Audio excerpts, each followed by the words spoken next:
क्रांति आंदोलन के कुछ हथकुले पुण्य की कहानियाँ लेकर मैं हाजिर हूँ।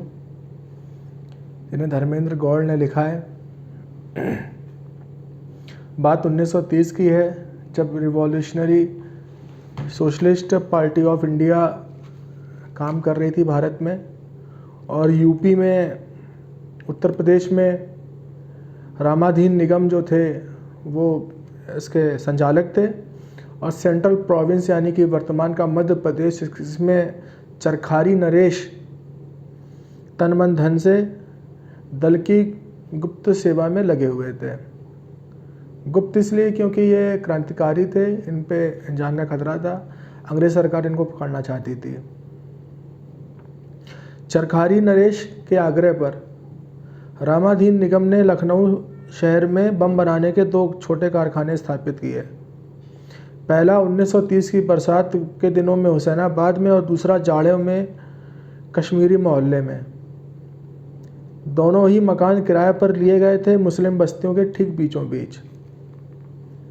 इन मकानों में दल के सदस्य मुस्लिम वेशभूषा में रहने भी लगे थे, जिससे कोई उन पर किसी तरह का संदेह न करे।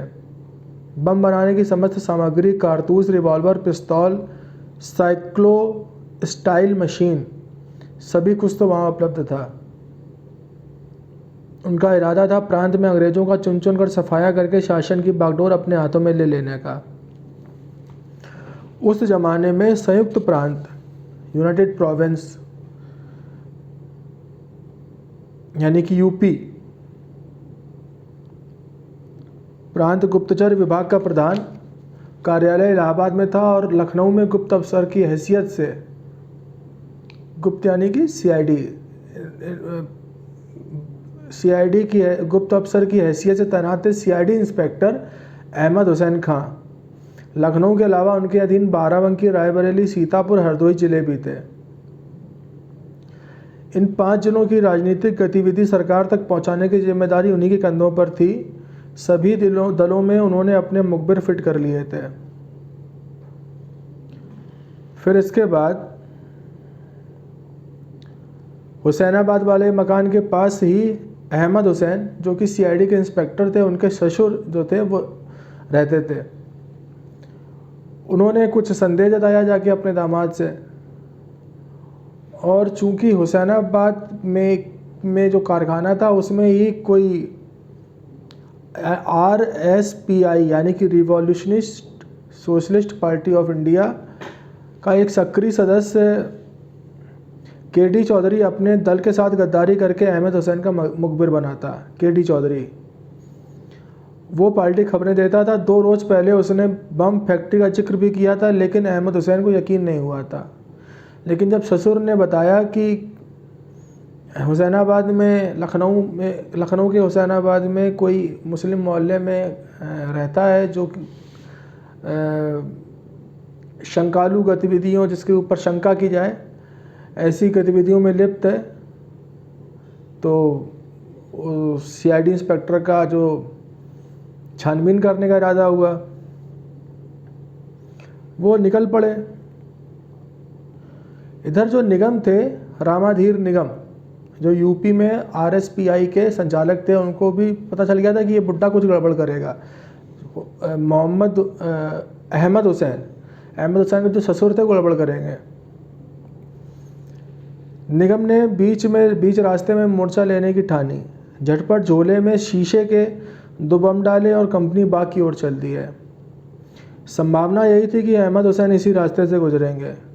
सुनसान होने से यह रास्ता सुरक्षित था। दोनों एक दूसरे को पहचानते तो थे नहीं। निगम ने सर पर तौलिया लपेटा और झाड़ी के किनारे पड़ी एक बेंच पर बैठकर उस घाघ इंस्पेक्टर के आने की प्रतीक्षा करने लगे।